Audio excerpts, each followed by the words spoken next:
Hello friends, मैं हूं सलीम और आपका स्वागत करता हूं अपने यूट्यूब चैनल इंग्लिश सीखो .com पे।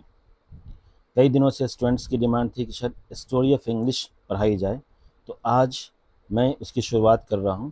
और आज जो हम लोग पढ़ेंगे वो है स्टोरी ऑफ इंग्लिश का पहला चैप्टर। जो 12th के स्टूडेंट हैं उनके लिए स्पेशली स्टोरी ऑफ इंग्लिश का पहला चैप्टर है हाउ इंग्लिश बिगेन, अंग्रेज़ी भाषा की शुरुआत कैसे हुई। चलिए इस चैप्टर को हम लोग शुरू करते हैं।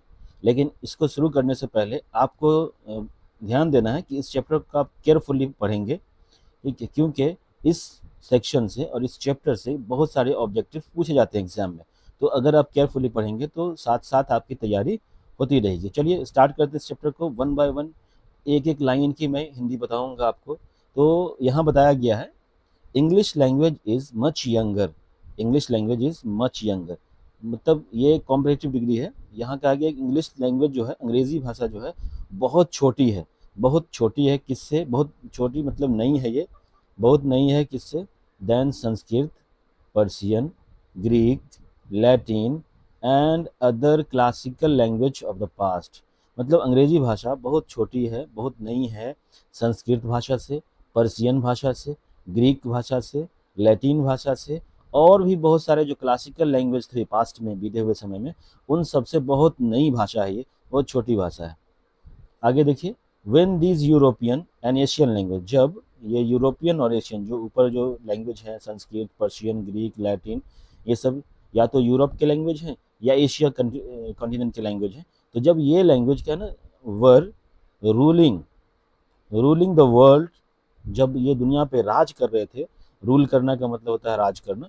जब ये दुनिया पे राज कर रहे थे, ये सारे भाषा संस्कृत, पर्शियन, ग्रीक, लैटिन और अदर जो लैंग्वेजेस थे, जब दुनिया पे राज कर रहे थे ना, the names English and England did not exist. Exist का मतलब होता है अस्तित्व में होना। तो न इंग्लिश भाषा अस्तित्व में थी और न इंग्लैंड अस्तित्व में था उस टाइम।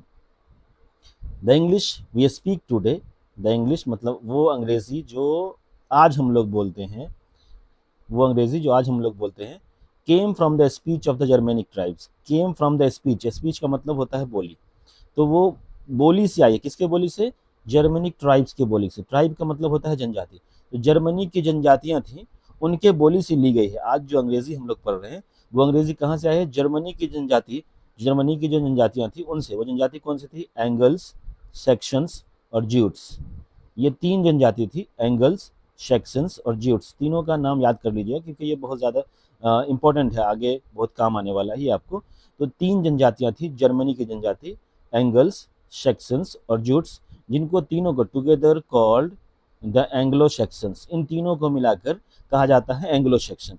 उनकी बोली से ली गई जो भाषा, वो आज हम लोग अंग्रेजी पढ़ रहे हैं। हु इन्वेडेड, हु, ये हु आया है एंग्लो सेक्शन के लिए।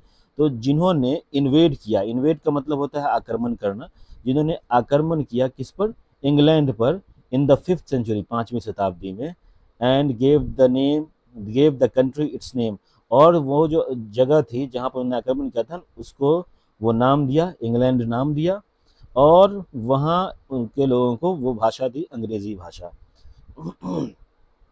तो ये जो यहाँ से पता चला कि ये जो इंग्लिश लैंग्वेज है ना, ये जर्मनी की जनजाति थी, उनके बोली से ली गई भाषा थी।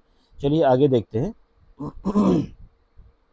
The Anglo sections were Germanic people. यहाँ क्लियर कर दिया कि जो एंग्लो सेक्शन थे, मतलब जो एंगल, सेक्शंस और ज्यूट्स, तीनों जो जनजाति थी जिसको एंग्लो सेक्शन कहते हैं, वो क्या थे? वर जर्मनिक पीपल, वो जर्मनी के निवासी थे।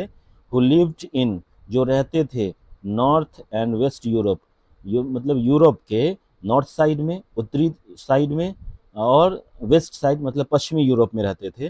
प्रेजेंट डे, जिसको आज हम लोग जानते हैं डेनमार्क के नाम से, जर्मनी के नाम से और हॉलैंड के नाम से, पहले वहाँ जर्मनी की तीनों जनजातियाँ रहा करती थी। द लैंग्वेजेस दे यूज्ड, वो जो भाषा वे लोग यूज़ करते थे, जो एंग्लो सेक्शन की जो भाषा थी जो वो लोग यूज़ करते थे ना, वर जर्मनिक, वो जर्मनी की भाषा यूज़ करते थे, या और ट्यूटोनिक, वो जर्मनी की भाषा या ट्यूटोनिक भाषा यूज़ करते थे। ऑब्जेक्टिव में ये क्वेश्चन आते हैं, ठीक है। दीज लैंग्वेजेस, और ये जो लैंग्वेज थी जर्मनिक और ट्यूटोनिक, ये जो भाषा थी ना, these languages were closely related to Latin, ये लैटिन से बहुत ज़्यादा घनिष्ठता से जुड़ा हुआ था, बहुत ज़्यादा जुड़ा हुआ था, बहुत मिलता जुलता था। ग्रीक ग्रीक भाषा से मिलता जुलता था, संस्कृत से जुड़ा हुआ था, and other languages of Indo European family और ग्रुप ऑफ द लैंग्वेज। मतलब यहाँ ये कह रहे हैं कि जो जर्मनी की तीन जनजाति थी, एंगल, सेक्शंस और जूट्स, वो जो तीनों जनजाति थी ना, वो जर्मनी के पीपल थे और वो रहते थे यूरोप के नॉर्थ यूरोप में और वेस्ट यूरोप में, जिस जगह को आज हम लोग डेनमार्क या जर्मनी या हॉलैंड के नाम से जानते हैं। The languages they used were Germanic, और उनकी जो भाषा थी जो वो यूज़ किया करते थे, वो जर्मनिक भाषा या ट्यूटोनिक भाषा यूज़ करते थे। और ये जो थी ना, दीज लैंग्वेजेस, ये जो दोनों भाषाएं थी, और closely related to Latin, Greek, Sanskrit, वो लैटिन से, ग्रीक से और संस्कृत से, and other languages of Indo European family. यहाँ पे सबसे इम्पोर्टेंट है इंडो यूरोपियन फैमिली की। वो जो भाषा थी ना, वो इंडो यूरोपियन फैमिली और ग्रुप ऑफ लैंग्वेज थी। मतलब कहीं ना कहीं इंडिया की भाषा भी उसमें जुड़ी हुई थी, इंडिया की भाषा भी उससे जुड़ी हुई, इंग्लिश भाषा से, तो उससे बहुत ज़्यादा जुड़ी हुई थी। दस इस प्रकार थ्रो जर्मनिक, जर्मनी से होते हुए, English belongs to the ancient Indo European family, English जो है वो जुड़ी हुई है कहाँ से, belong to ancient Indo European family of languages. मतलब जो इंडिया की और यूरोप की जो फैमिली की लैंग्वेजेस थी ना, उससे कहीं ना कहीं अंग्रेजी भाषा जुड़ी हुई है, उससे कहीं ना कहीं जुड़ी हुई है। अब यहाँ देखिए कहा गया है, the roots of English are shown in the diagram given below.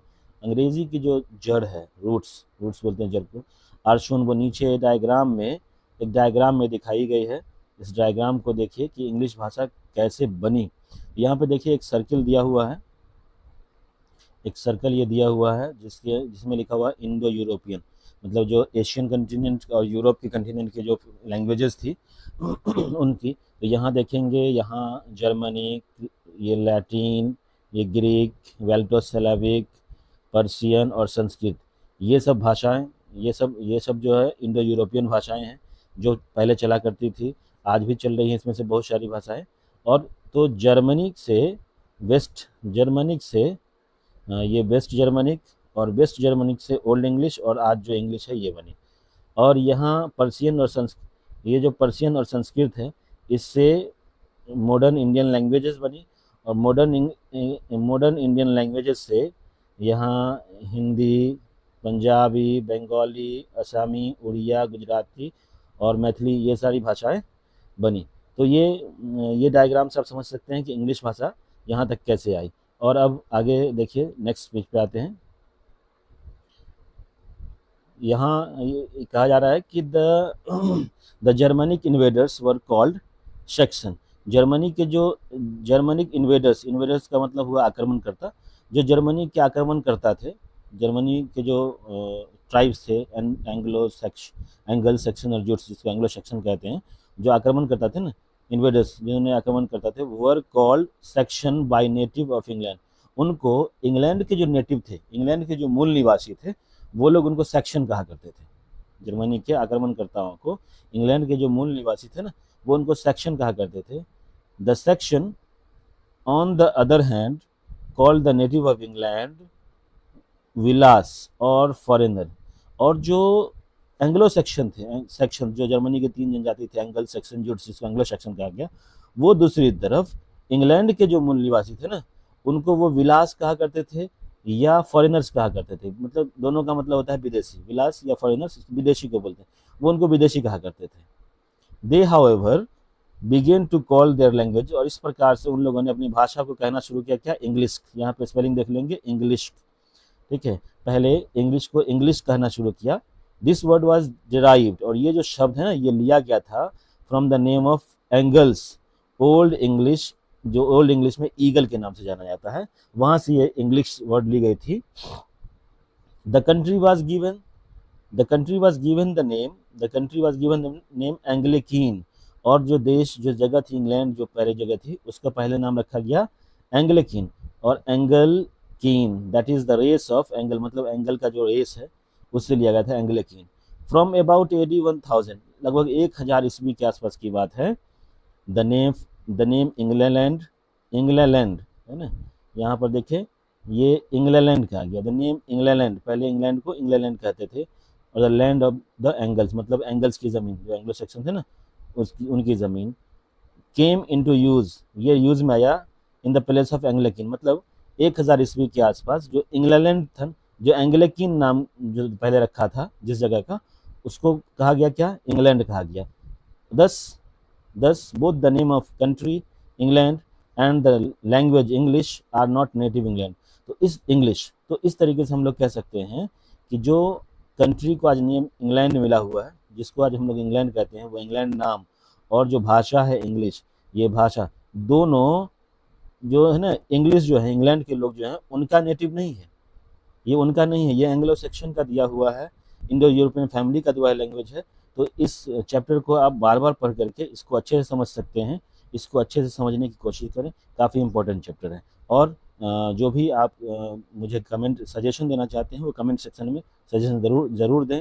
अगर आपने चैनल को सब्सक्राइब नहीं किया है तो काइंडली सब्सक्राइब कर दें, एक लाइक और शेयर ज़रूर कर दें।